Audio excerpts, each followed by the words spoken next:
Good evening. You're watching the main news on HKIBC. I'm Janice Lo. Here's a look at tonight's top stories.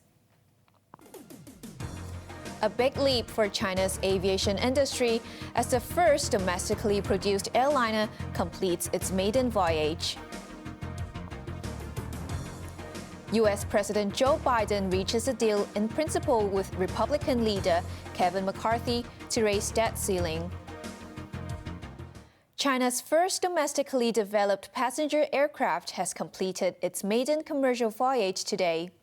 Setting off in Shanghai, the C919 arrived in Beijing just after noon with around 130 passengers on board. Chloe Feng reports.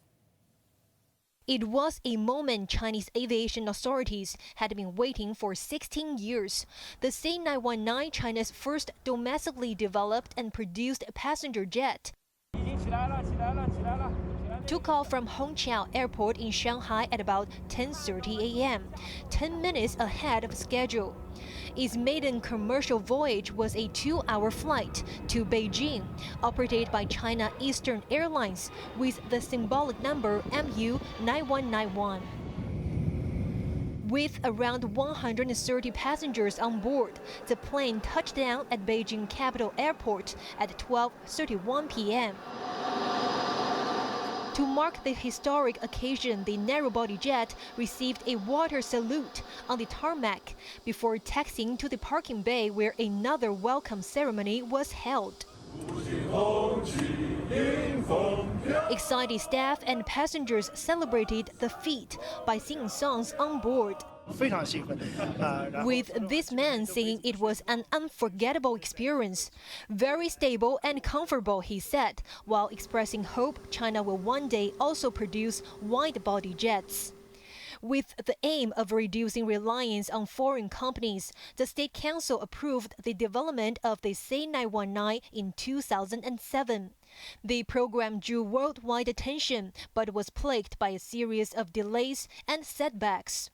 Initially targeting a maiden flight in 2014, the state-owned manufacturer only obtained a type certificate last year, 12 years after its first application. State media hailed the debut today as another demonstration of China's technological advancement, even though many of the aircraft's parts are sourced from overseas. The first and only jet to roll out the production line to date received its airworthiness certificate after completing over 160 hours of test flights since December. The 164-seater plane will begin serving passengers between Shanghai and Chengdu tomorrow, with a ticket starting at 919 yuan. Chloe Feng, HKIBC. In Hong Kong, the hospital authority has joined government officials in banishing rumors regarding an upcoming cross-border organ donation system. Officers in charge of the program stressed that the mechanism would not affect local patients waiting for transplants.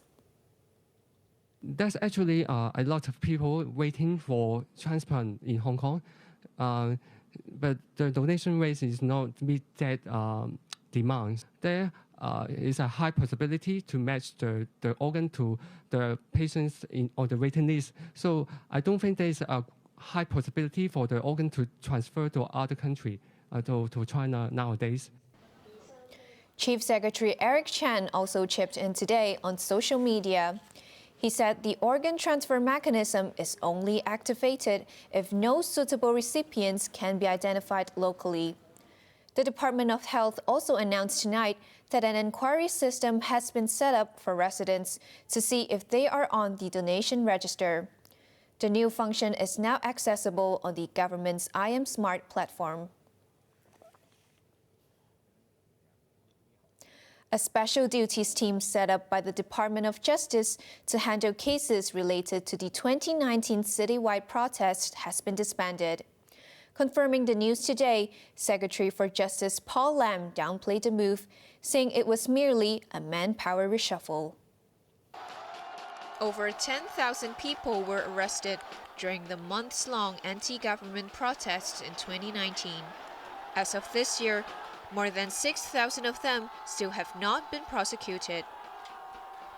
That's even after a special duties team was set up in 2020 under the Department of Justice's Prosecutions Division to clear a backlog of such cases. But reports suggested the team, led by Director of Public Prosecutions Maggie Yang, has been dissolved and removed from the government's organization chart. Speaking at the airport ahead of his flight to Beijing, the Justice Minister confirmed the rumor for the first time. Their work is largely completed, Paul Lam explained. He revealed the team had already provided legal advice to police last year, and only a small number of cases still required follow-up. Lam described the team's dissolution as part of an organizational restructuring so that the department can better utilize its resources. Lawmaker Gary Zhang earlier revealed that around 150 people on bail have been notified that their charges were dropped. In March, Police Commissioner Raymond Siu said he hoped to wrap up the prosecution work within 2 months, but no announcement has been made so far. Lam did not provide updates today either. On his 5-day duty visit to the capital, the Justice Chief and his delegation will visit around 10 ministries in a bid to foster closer cooperation on the different law systems.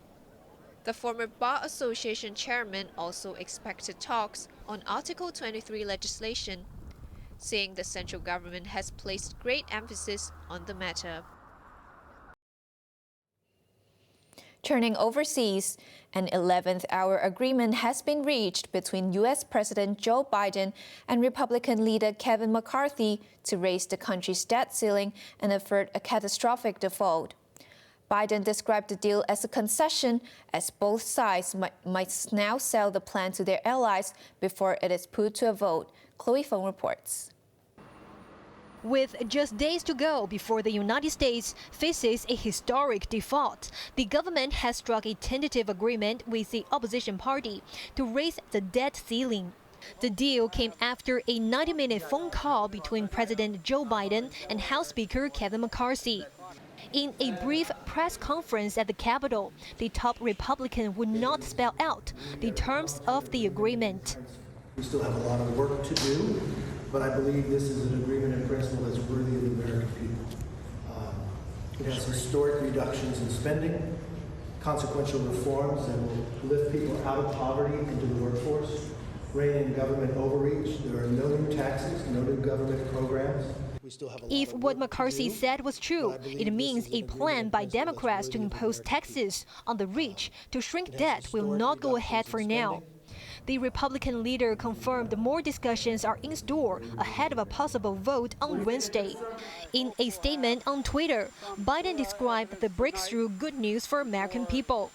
But he conceded the agreement represented a compromise and that not everyone gets what they want, but called it the responsibility of governing.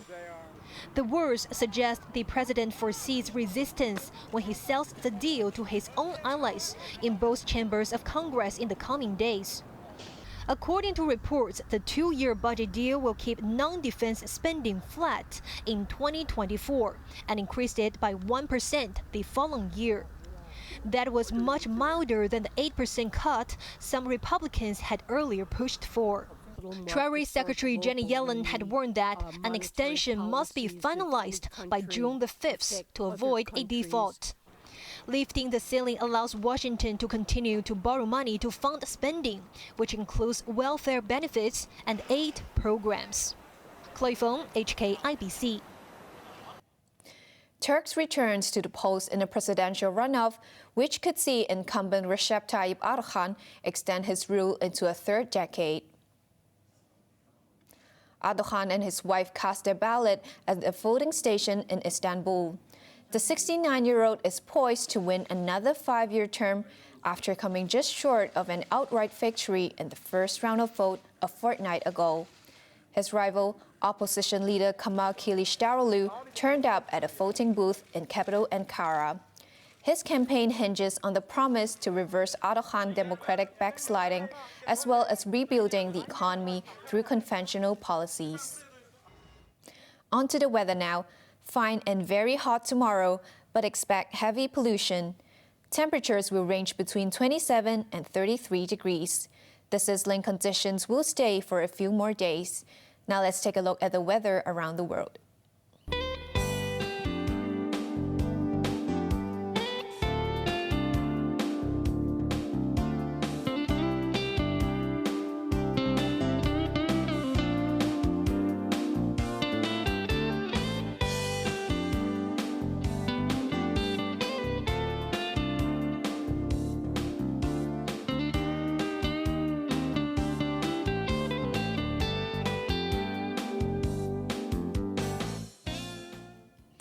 That's our main news for Sunday night. Join us for more news at 11. I'm Janice Lo. Thanks for watching. Good night.